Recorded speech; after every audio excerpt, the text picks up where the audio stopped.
Alors, nous reprenons. Nous avons le plaisir de recevoir l'Union des consommateurs, représentée par Mme Élisabeth Gibault et M. Marc-Olivier Moisan-Plante. Bienvenue à la Commission des finances publiques. Vous avez 10 minutes pour votre présentation. Par la suite, suivront les échanges avec les parlementaires. La parole est à vous. Merci beaucoup. Alors, on vous remercie de nous accueillir ici aujourd'hui. Monsieur Leitao en particulier, à vous entendre hier, on se demandait si peut-être vous seriez absent aujourd'hui selon les déclarations que vous avez faites hier. Donc, on est content d'avoir la chance de pouvoir partager nos analyses avec vous. Donc, c'est avec plaisir qu'on va vous partager les constats qu'on a fait suite à la lecture du rapport Godbout. Alors, moi, je suis Élisabeth Gibault, analyste politique sociale et fiscale à l'Union des consommateurs, et je vous présente mon collègue Marc-Olivier Moisan-Plante, qui est analyste énergie. La première chose qu'on voulait vous dire, c'est qu'on déplorait le fait que la Commission, dans son rapport final, propose une réforme fiscale qui soit à coût nul pour l'État. Pour nous, il apparaît incontournable qu'une réforme fiscale soit exécutée dans le but de mieux financer nos services publics et les programmes sociaux. C'est un incontournable pour notre organisation. Et c'est difficile pour nous de souscrire à une approche d'une réforme fiscale à coût nul. D'autant plus que l'approche qui consiste à fonder une réforme fiscale sur la baisse des impôts sur le revenu des sociétés et des particuliers et la hausse des taxes à la consommation et des différents tarifs électricité, garderie en l'occurrence dans le présent rapport, nous semble à contre-courant des récentes recommandations qui ont été formulées par de réputés économistes, par exemple Stiglitz, Krugman, Piketty, et aussi par des grandes institutions internationales comme le FMI ou l'OCDE, qui recommandent depuis plusieurs années et à maintes reprises d'aller plutôt chercher des revenus auprès des plus fortunés. L'OCDE déclare en toutes lettres que le Canada aurait toute la marge de manœuvre voulue pour aller augmenter l'impôt des plus fortunés. Donc, pour nous, les recommandations de la commission Godbout nous semblent aller totalement à contre-courant dans ce sens-là. Et même chose par rapport au fait de prendre les pays scandinaves pour modèle. Ce qu'on remarque, nous, dans nos lectures, c'est que les pays scandinaves semble adopter dans les dernières années l'approche contraire de ce que propose la commission Godbout, c'est-à-dire de diminuer les taxes à la consommation et de se tourner davantage vers l'impôt sur le revenu, tout le contraire de ce qui est proposé aujourd'hui ou actuellement par le rapport Godbout. Autre constat qu'on voulait apporter, mettre sur la table, on a des doutes majeurs quant à la pertinence de baser une réforme fiscale sur les constats d'une étude dont les analyses sont partielles. Alors, toute la Commission fonde la majeure partie de son argumentaire sur une étude qu'elle a commandée qui vient déclarer que les taxes à la consommation et les tarifs seraient meilleurs pour stimuler l'économie que l'impôt sur le revenu. Mais cette étude-là qu'on a lue en détail mentionne aussi le fait qu'ils n'ont pas pris le temps d'analyser les impacts sociaux de ces mesures, donc l'impact sur les populations. Et pour nous, c'est une mission majeure qui fait en sorte qu'on peut difficilement baser une réforme fiscale sans avoir pris le temps de regarder les effets sur la population et le budget des gens, d'augmenter la TVQ, d'augmenter les tarifs d'électricité et autres tarifs à venir et de baisser les impôts sur le revenu. On voulait aussi mentionner que pour nous, toute hausse de taxes qui ne serait pas compensée par une hausse équivalente du revenu, ça vient augmenter immanquablement l'endettement déjà préoccupant des ménages québécois.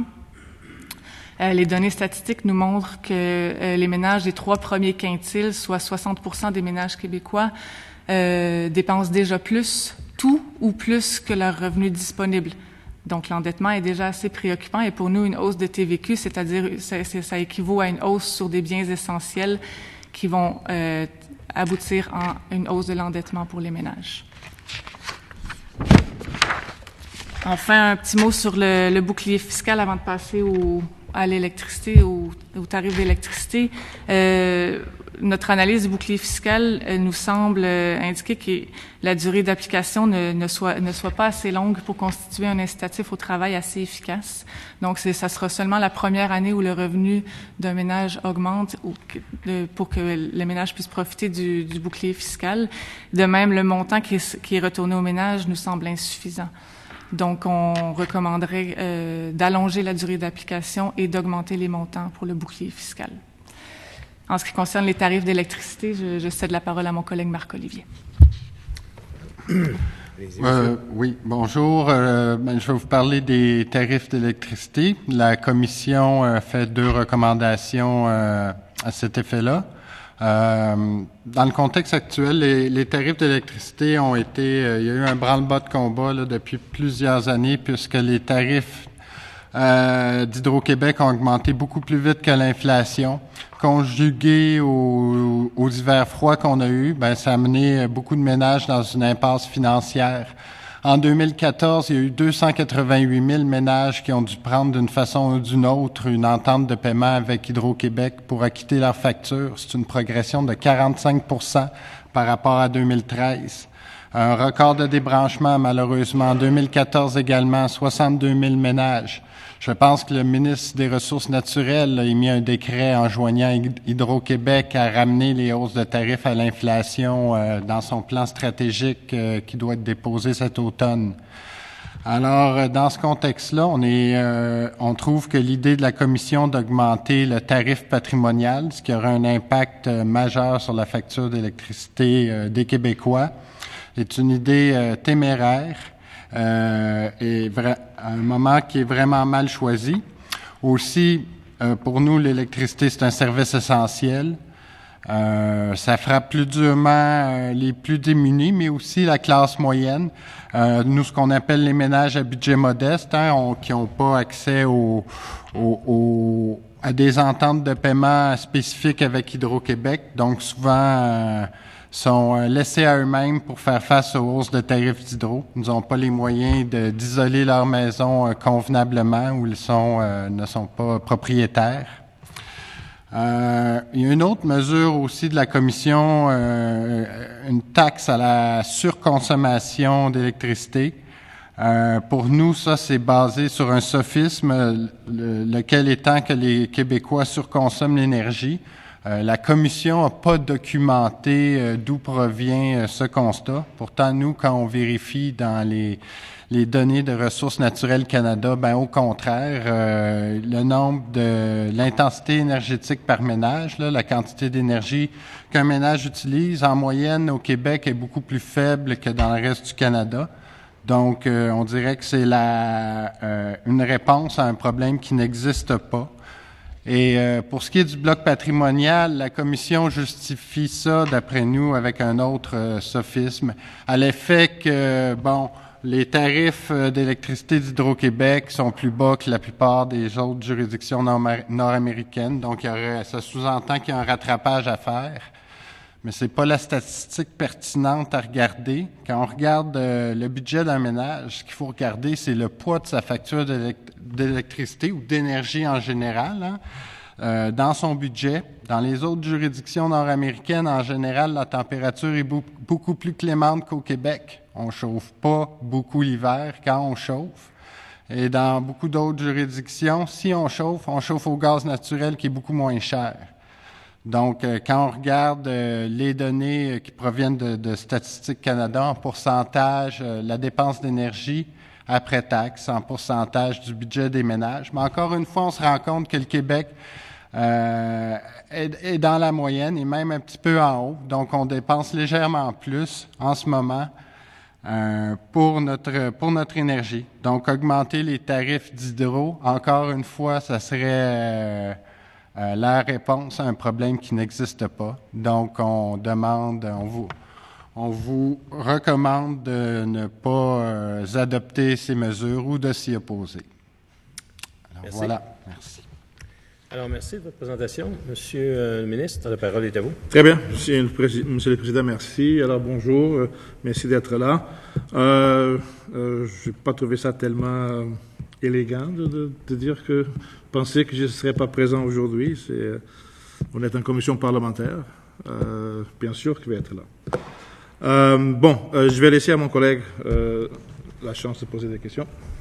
Merci, Monsieur le député de Pontiac. Merci, Monsieur le Président.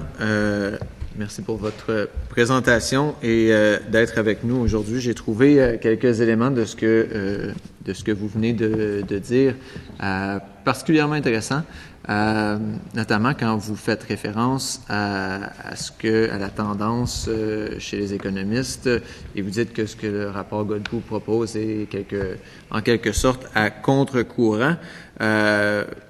évidemment, hier, on a eu la chance de voir M. Godbout ainsi que tous les commissaires qui étaient présents, qui représentent une bonne partie de la communauté économique au Québec. Ils ont même dit, en fait, M. Fortin, Pierre Fortin, qui était ici avec un autre groupe, nous a dit que la grande majorité des économistes de renom au Québec avaient été consultés, peut-être à l'exception de nos deux collègues ici, les deux députés présents. Et c'est évidemment la conclusion à laquelle ils sont arrivés.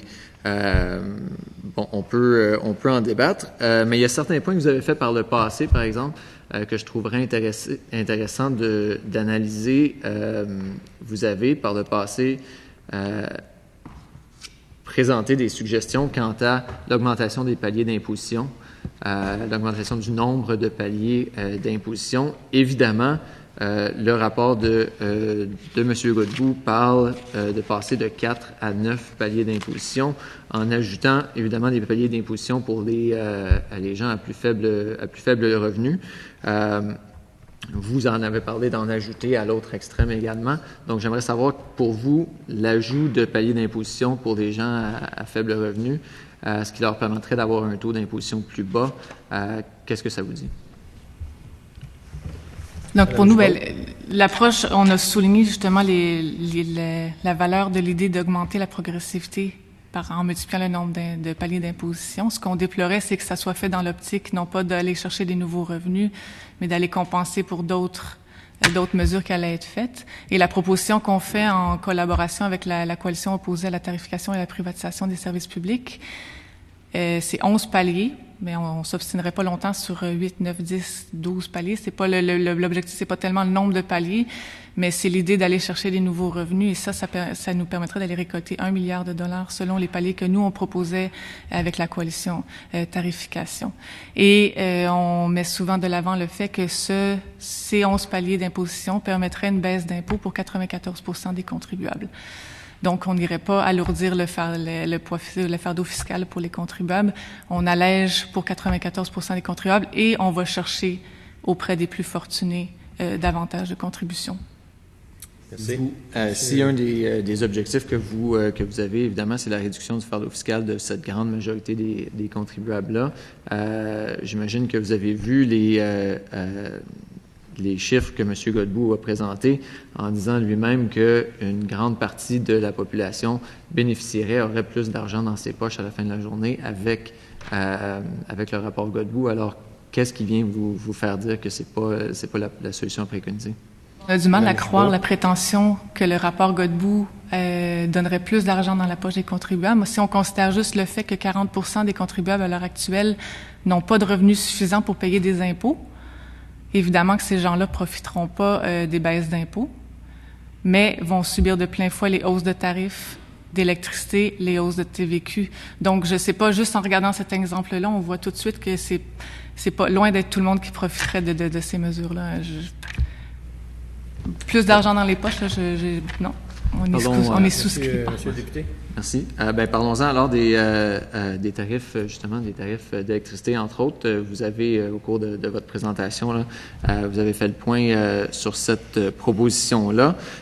Hier, il y avait des gens d'Équiterre qui étaient avec nous. Il y avait Sidney Ribault, qui est évidemment qui est un des fondateurs d'Équiterre, mais qui également est un ancien analyste en énergie pour Options consommateurs, si je ne me trompe pas. Et donc, on a profité du fait qu'il était ici pour lui poser la question, une augmentation du tarif patrimonial, qu'est-ce que ça peut vouloir dire justement pour ces gens-là, les gens à plus faible revenu, les gens plus démunis, à qui on pense parfois là, quand justement il peut y avoir hausse des tarifs d'électricité et on lui a demandé de faire un petit peu cette analyse-là. Je dois vous dire que la réponse qu'il nous a fournie n'est pas exactement celle que vous avez présentée dans votre analyse initiale. Comme quoi, pour lui, c'était évidemment un outil à s'assurer d'une bonne consommation, qu'il y a des impacts environnementaux importants dans la chose, mais que c'était pas nécessairement pour affecter de façon disproportionnée là, les gens les plus démunis. Vous pensez quoi de son analyse? Monsieur Moisan? Nous, l'Union des consommateurs, on est un regroupement de 10 ACF, des associations d'économie familiale, qui rencontrent beaucoup de gens sur le terrain qui ont des problèmes budgétaires, en particulier avec Hydro-Québec, qui est un poste de dépense important. Donc, il y a beaucoup de ménages, comme vous dites, plus démunis, qu'on rencontre à faible revenu, mais aussi maintenant, si vous me permettez l'expression, du bas de la classe moyenne, qui ont de la difficulté actuellement à payer leur compte d'hydro. On est à des niveaux records. Ça, c'est les chiffres que j'ai présentés dans le mémoire et que je vous ai fait part tantôt. 288 000 ménages qui ont pris des ententes de paiement. C'est les chiffres qui proviennent d'Hydro-Québec. Alors, avec tout le respect que j'ai pour M. Ribault, il est peut-être pas à jour sur les informations terrain que nous transmettent nos associations coopératives d'économie familiale. Donc, pour nous, c'est certain qu'on voit maintenant toute une classe de clientèle aussi, comme je vous ai expliqué, les ménages à budget modeste qui sont un revenu juste un peu en haut des lignes de faible revenu, qu'on voyait pas il y a quelques années. Maintenant, ils viennent cogner à la porte de nos ACF pour avoir des conseils ou de l'aide de dernier recours. Donc, il y a une augmentation importante des difficultés pour ces gens-là. Les débranchements d'Hydro-Québec, 62 000 ménages, en grande partie, ça, c'est justement ces gens-là qui sont débranchés. Hydro-Québec, disons, a quelques programmes spécifiques pour les ménages à très faible revenu, une fois qu'on a des preuves de revenus. Donc, tout ce qu'on voit, ces débranchements-là, c'est des gens à budget modeste là, qui n'arrivent pas à quitter la facture d'électricité. Oui. Monsieur le député. Une dernière question, parce que je sais que mon collègue de Sainte-Rose a également une ou deux questions à vous poser. Une des choses qui m'a surpris dans votre présentation, justement en rapport avec les tarifs d'Hydro-Québec, c'est votre opposition, disons, à la taxe à la surconsommation. Je dois vous avouer que moi, j'ai une grande maison et que peut-être on tomberait dans cette catégorie de surconsommateurs. Et quand on parle de s'assurer que les gens utilisent bien l'électricité, il me semble que ces consommateurs-là font justement partie de ceux qui doivent vérifier leur utilisation un peu plus. Je suis surpris de vous entendre dire que c'est peut-être pas la meilleure mesure pour le faire. C'est simplement un questionnement, donc je vous demanderai d'élaborer un peu sur la question. Pour nous, en ce moment, les tarifs d'électricité sont suffisamment élevés par rapport à leur coût social, là, donc pas juste le coût de production, tout ce que ça peut représenter. C'était d'ailleurs la conclusion de la Commission sur les enjeux énergétiques qui a déposé son rapport en février 2014. L'électricité, c'est quand même une source d'énergie qui est relativement verte, comparée, par exemple, aux combustibles fossiles. Encore une fois, la Commission sur les enjeux énergétiques suggérait de porter nos efforts d'efficacité énergétique sur les combustibles fossiles, en particulier dans le domaine du transport. Je rajouterais qu'une des raisons aussi pour laquelle on s'y oppose, c'est que telle qu'elle est formulée, c'est pas simplement des surconsommateurs qui la paieraient. Il y a beaucoup de ménages, on a même donné un exemple dans le mémoire, des gens qui ont un 4,5 qui finalement paieraient cette surtaxe. Alors, la Commission a un point de vue, je dirais, dogmatique en indiquant qu'un logement de type 5,5 ne paierait pas cette surtaxe. Nous, c'est pas ce qu'on constate sur le terrain. Il y a beaucoup de ménages qui ont des logements mal isolés. Malheureusement, ils n'ont pas les moyens d'y faire face et leur consommation augmente. Mais est-ce que c'est de la surconsommation? Je penserais pas. Là, c'est pour du chauffage en hiver. Donc, pour nous, la mesure est mal conçue également. C'est M. le député de Sainte-Rose. Oui, merci, M. le Président. Je vais continuer un peu dans la même lignée sur l'aspect de la surconsommation d'électricité. Donc, vous êtes en train... Puis, je vais vous dire en partant, là, les gens qui viennent des fois à notre bureau, ils viennent pour des ententes de paiement, donc on est conscient de la situation, puis ça nous fait plaisir à chaque jour aussi de les accompagner dans ces ententes de paiement-là pour maintenir l'électricité à ces gens-là. Sur le point de vue de la surconsommation, vous avez c'est mentionné que c'est 80 kWh par jour environ. Est-ce que vous avez beaucoup d'exemples de personnes qui ont des faibles revenus qui surconsommeraient à ce 80 kWh par jour? M. Moisin? On n'a pas fait un dénombrement officiel. Là. Évidemment, c'est Hydro-Québec qui pourrait vous aider à répondre, mais encore là, Hydro-Québec n'a pas nécessairement l'information par rapport à la taille du logement des gens. Il faudrait mener une enquête. Là, vous avez un exemple en annexe, je pense en annexe 2, vers la fin du mémoire, une dame d'un quartier relativement pauvre à Montréal, Parc Extension. Je pense qu'elle a un 4,5. Et sa facture, d'après sa facture qui est présentée, là, sa consommation des mois de décembre et janvier doit tourner autour de 6 000 kWh pour 60 jours, donc une centaine de kilowattheures par jour. Nous, ce que nous a surpris au contraire, c'est de voir la commission prendre un seuil de 80 kWh par jour sans aucune analyse ou référence. Moi, personnellement, je suis analyste dans le domaine de l'énergie depuis plusieurs années. J'ai jamais entendu parler de seuil précis vu d'études là-dessus, donc je ne sais pas d'où la commission tire ce seuil-là. Courte question. Mais il faut aussi prendre l'ensemble du rapport dans son ensemble, c'est-à-dire que certaines mesures prises, puis on a reçu M. Godbout à cet effet-là, il nous a dit qu'il faut le prendre dans son ensemble. Donc, je tiens à dire que lui, il nous a parlé d'une assurance d'avoir un maintien du filet social, notamment avec l'instauration de la hausse du seuil de pauvreté, c'est-à-dire passer de 14 231 à 18 000 $ pour le premier palier d'imposition, la hausse du nombre de paliers d'imposition. Il nous a aussi parlé du crédit d'impôt solidarité, de l'augmentation aussi de la taxe sur les véhicules de luxe et l'incitation au travail. Donc, dans sa globalité, est-ce que vous ne pensez pas quand même, avec les chiffres qui sont apportés par le rapport Godbout, que l'impôt sur le revenu, des fois, est plus négatif que, par exemple, la tarification, et c'est prouvé? Ne pensez-vous pas quand même que on s'assure d'un certain filet social avec ce rapport? Dois vous interrompre. C'est maintenant. Nous devons aller du côté de l'opposition officielle parce que je dois terminer à 13h45. Donc, Monsieur le député de Rousseau, la parole est à vous. Merci.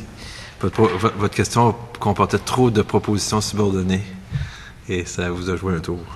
Mais je peux laisser peut-être de répondre 30 secondes aux intervenants à votre question, Monsieur le député. Merci, Monsieur Marceau. Très rapidement, je regardais les chiffres de M. Godbout dans l'annexe 6 de la présentation qu'il a donnée hier, page 1. J'ai pris, il y a un tableau, là, un couple qui fait 20 000 $. Selon M. Godbout, au net, il y aurait un impact positif de 177 $ avec sa réforme.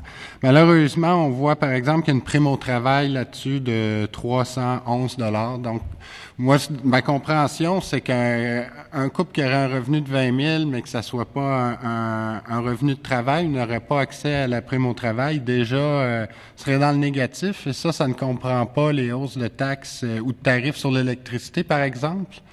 Donc, moi, je vois plusieurs ménages à budget modeste et ménages démunis là, qui seraient perdants avec la réforme proposée. Merci, Monsieur le député. Oui. Merci pour votre mémoire. Merci pour aussi votre présentation et vos commentaires.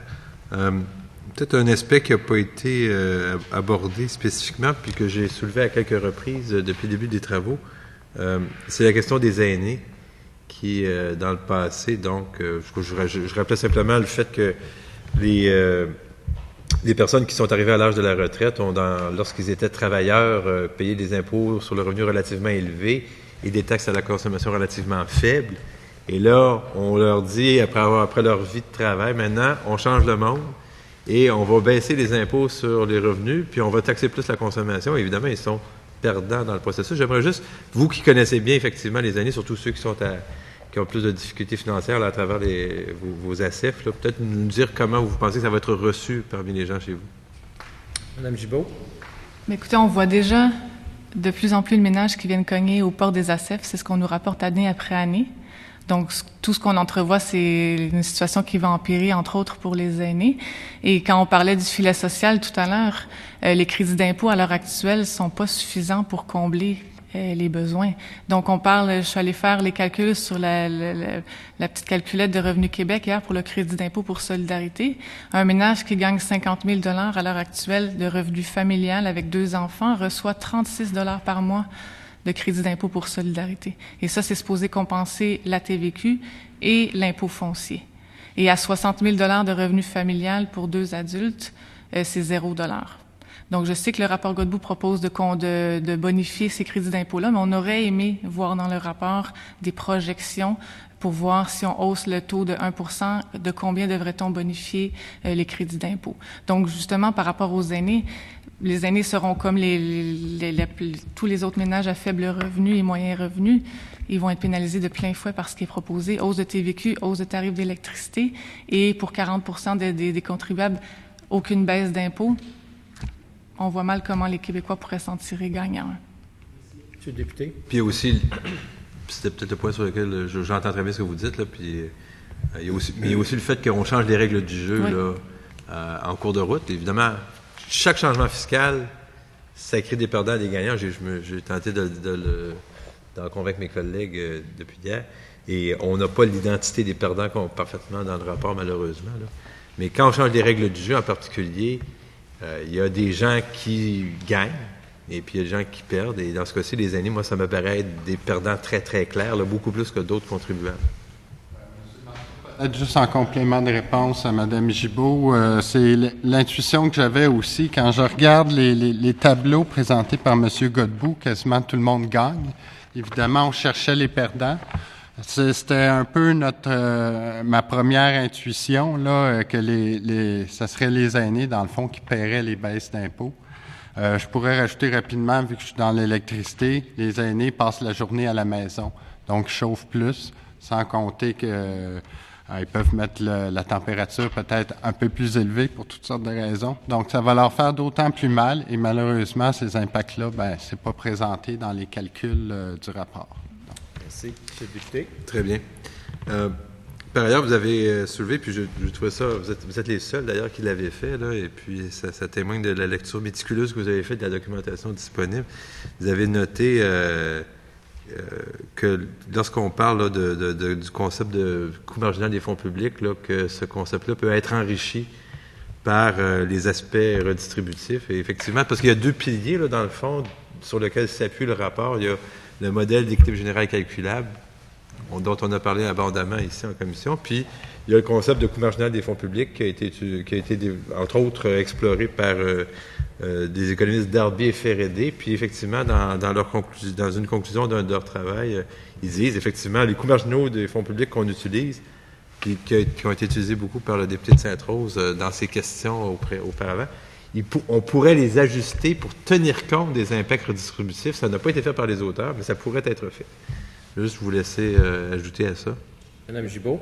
C'est là-dessus qu'on base notre principale critique du rapport, parce que pour nous, ça nous semble inadmissible qu'on puisse baser une réforme fiscale sans avoir fait l'analyse complète.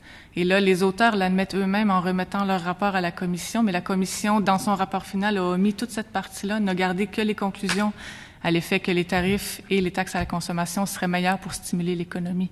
Mais qu'est-ce qui serait mieux? Qu'est-ce qui est le mieux pour la population? Quels seraient les effets de ces mesures sur la population, la redistribution de la richesse?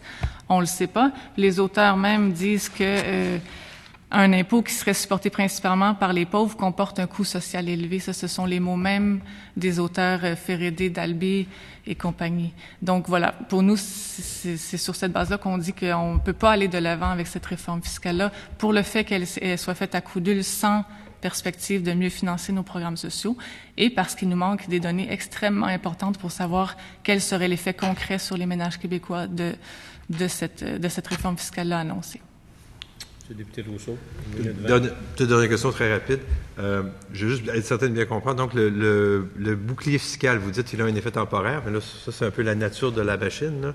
C'est-à-dire, moi, ce que je comprends, puis vous me confirmerez, c'est que si le revenu d'un individu augmente, mettons, de 25 à 27 000 $, le bouclier, mettons, en 2014, mettons, la protection qui est offerte par le bouclier fiscal opère lorsque le revenu augmente de 25 à 27.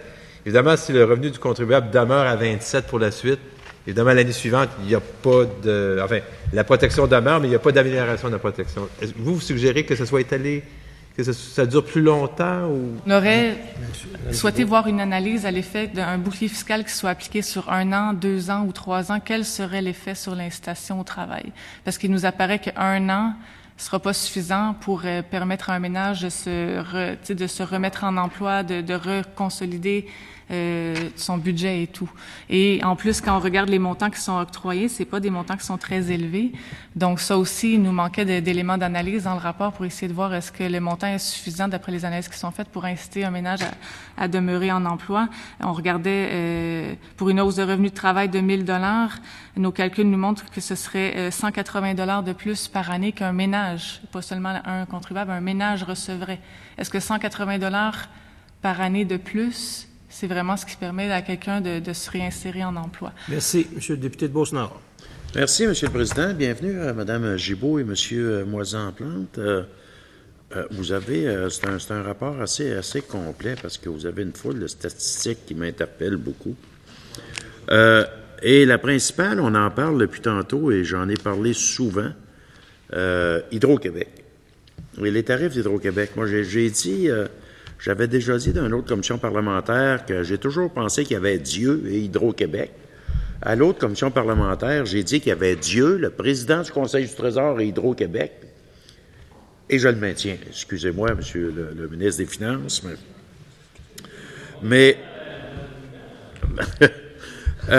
l'Hydro-Québec, c'est parce que vous m'avez éclairé, parce que souvent on dit bon, on a les plus bas tarifs en Amérique du Nord, donc il faudrait se comparer avec les tarifs qui se fait ailleurs et tout. Et vous avez apporté une nuance qui, pour moi, est fort importante. Il faut regarder non pas ce qui se fait ailleurs, mais il faut regarder le coût énergétique par rapport au portefeuille des ménages des autres provinces, le coût énergétique comparable. Et ça, je trouve ça intéressant. Et j'ai regardé dans votre l'ensemble des ménages ayant une facture d'électricité, le pourcentage des revenus consacrés à la facture d'électricité d'après la chose salariale. Mais est-ce qu'on peut, c'est quoi dans les autres provinces ou dans les autres? Est-ce que vous avez un pourcentage de revenus consacrés à l'énergie? Parce que je ne l'ai pas vu dans vos statistiques. Monsieur Moisan? Oui, il y a un graphique dans notre mémoire, je pense que c'est en page 35. Oh, attendez, je ne suis pas rendu là. OK. Okay. Ça, c'est la dépense pour l'énergie après taxe à des fins résidentielles. Là, on voit que le Québec est en milieu de peloton, si on veut, pratiquement égal à l'Alberta. Okay. Évidemment, les tarifs d'électricité sont plus bas au Québec, peut-être, mais on chauffe beaucoup plus parce qu'il fait plus froid qu'en moyenne dans le reste du Canada. Deuxièmement, on chauffe à l'électricité.